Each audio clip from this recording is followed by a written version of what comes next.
जिस गली में शहर के अंदर आपको नाली के अंदर खून मिले तो कृपया करके मुझे या मेरे संगठन के व्यक्ति को बताएं, हम इन्हें बताएंगे कि ईद किस तरह मनाई जाती है।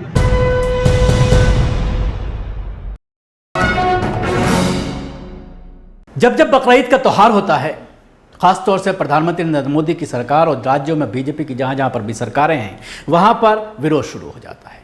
कुर्बानी को लेकर विरोध किया जाता है सिर्फ मुसलमानों को निशाना बनाने के लिए, और अचानक पशु प्रेम जाग उठता है।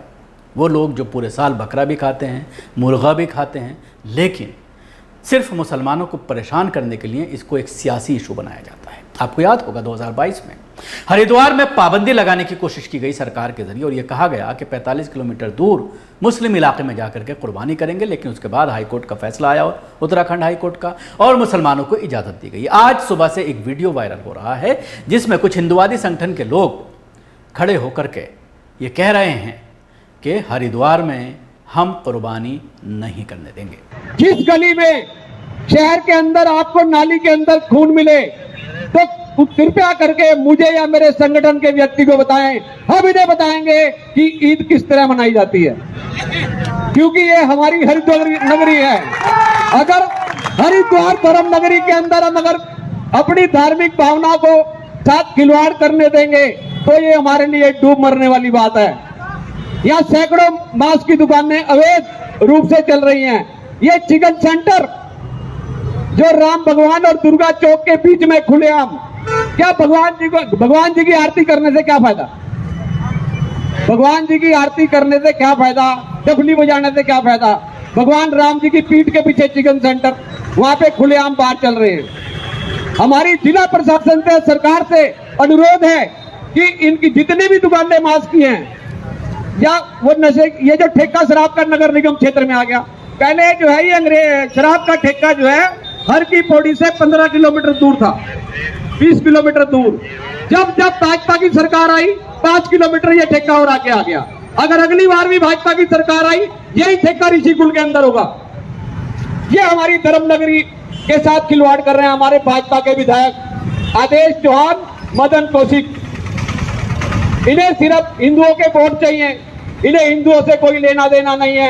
एक हमारे भाजपा के नेता नए नए उभर रहे हैं, वो उन्हें मेयर की टिकट चाहिए, वो एसओ साहब के पास गए, गौ हत्या करने वालों को टेके, उनकी पैरवी करने गए। कितनी शर्म की बात है। और वो सोच रहे हैं कि मैं मेयर का चुनाव लड़ूंगा तो मुसलमान मुझे वोट देंगे। मुसलमान तुम्हें एक वोट नहीं देगा, तुम हिंदुओं के 20 वोट अपने खो बैठोगे। हिंदू समाज को अब एक होकर लड़ना होगा। ये धर्म की लड़ाई है, ये किसी संगठन की लड़ाई नहीं है कि भैरव सेना लड़ रही है। जितने भी हरिद्वार के संगठन हैं सबको मिलकर, हिंदू समाज को मिलकर लड़ना होगा कि ये हरिद्वार है, धर्म नगरी है। अंग्रेजों के शासन काल में धर्म नगरी की मान मर्यादा का ख्याल रखा जाता था। आप हमारे बुजुर्ग बताते हैं कि अंग्रेजों के शासन में, जब अंग्रेजों के शासन में लक्सर में ट्रेन रुकती थी तो बकरीद के मौके पर होने वाली कुर्बानी को लेकर इस तरह की बयानबाजी करना कहां तक उचित है, बड़ा सवाल है। उत्तराखंड के हरिद्वार में मुसलमानों को ईद मनाने पर यह खुली धमकी दी जा रही है। शहर के किसी भी नाली से भी खून बहता नजर आए तो उसमें संगठनों का यह कहना है कि हमें बताया जाए, हम उनको बताएंगे कि ईद कैसे मनाई जाती है। अब सवाल यही खड़ा है कि उत्तराखंड में लगातार जिस तरह से ये संगठन काम कर रहे हैं और पूरे उत्तराखंड को जिस तरह से मुसलमान मुक्त की बात की जा रही है कि पूरा उत्तराखंड देवभूमि है, यहाँ से मुसलमानों को भगाया जाएगा। 14% मुसलमानों की आबादी है। 2 शहरों को महज तौर पर निशाना बनाया गया जहाँ से भगा दिया गया। अब ये धीरे धीरे हल्द्वानी की तरफ बढ़ा, हल्द्वानी से हरिद्वार की तरफ बढ़ रहा है। उत्तराखंड का हरिद्वार डिस्ट्रिक्ट सबसे बड़ा वो डिस्ट्रिक्ट है जहाँ पर मुसलमानों की संख्या सबसे ज़्यादा है। अब हरिद्वार से इस तरह का वीडियो वायरल करा करके मुसलमानों को डराने की, धमकाने की कोशिश। अब सवाल ये खड़ा होता है कि सैयद मौलाना अरशद मदनी जमीयत उलमा हिंद के जो अध्यक्ष हैं, उनका 3 दिन पहले जो बयान सामने आया था कि मुसलमानों को वहाँ से छोड़कर चला जाना चाहिए, आरएसएस की उस सोच को बढ़ावा देता है जहाँ पर आरएसएस के लोग, जहाँ मुसलमान कम हैं उनको वहाँ से खदेड़ना चाहते हैं, उनका वहाँ से पलायन करना चाहते हैं, उनको वहाँ से भगाना चाहते हैं। उस सोच को आगे बढ़ाने की बात है और सवाल सोशल मीडिया पर खड़ा हुआ। हमने भी ये वीडियो सबसे पहले चलाई और आपको बताया कि किस तरह से मौलाना अरशद मदनी के ज़रिए जो बयान दिया गया है वो पूरी तरह से न सिर्फ असंवैधानिक है, गैर कानूनी है, बल्कि कहीं ना कहीं आरएसएस की सोच को बढ़ावा देने वाला है। तो सवाल यही खड़ा होता है कि ये उत्तराखंड में धीरे धीरे एक शहर से दूसरे तरह शहर की तरफ ये विवाद बढ़ता चला जा रहा है और तमाम जगहों से मुसलमानों को निकालने की बात कही जा रही है। एक बार फिर मौलाना अरशद मदनी का उतना पार्ट मैं आपको सुनाना चाहूँगा जो उन्होंने कहा था। जो जितने लोग वहाँ हैं वो सब वहाँ के रहने वाले नहीं हैं, वो सब यहीं मैदानी इलाकों के रहने वाले हैं और उनमें ऐसे भी हैं जो बिजनौर के हैं और सहारनपुर के रहने वाले हैं। जो लोग वहाँ के रहने वाले नहीं हैं और ये सब वही हैं, उन्होंने देहरादून और दूसरी जगहों के ऊपर अपने मकानात बना रखे हैं।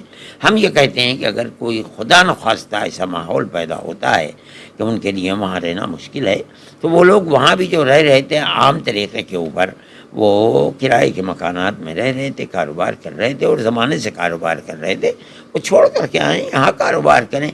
इसलिए कि जो फ़िरक़ापरस्त ताकतें हैं उनकी जो नज़रिया और सोच है उस सोच को हम तब्दील नहीं कर सकते। ये बेहतर है कि वहाँ से आकर के दूसरी जगह अपने कारोबार को।